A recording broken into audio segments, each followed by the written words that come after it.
Isang 7 taong gulang na batang lalaki ang tumakbo papasok sa botika na umiiyak. "Sir, ito lang lahat ang pera ko, mangyaring pagbentahan mo ako ng isang himala." Nagulat ang parmasyutiko. "Isang himala? Bakit?" Umiiyak ang bata. "Malubha ang sakit ng nanay ko, sana gumaling na siya.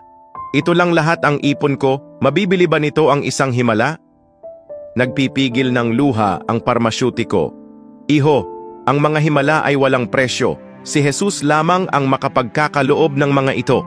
Pumunta ka sa simbahan, manalangin ka ng buong puso, diringgin niya ito." Tumakbo ang bata papunta sa simbahan, lumuhod sa harap ng altar. "O Panginoon, ibinibigay ko po sa iyo ang lahat ng pera ko, mangyaring pagalingin niyo po ang nanay ko." Pag-uwi niya, laking gulat niya nang makita ang kanyang ina na magaling na at nagluluto. Isang doktor ang bumisita. Itinuturo ng kwentong ito, anuman ang hirap na ating kinakaharap, taos-pusong manalangin sa Diyos at diringgin niya tayo at lulutasin ang ating mga problema. Kung naniniwala ka, Amen.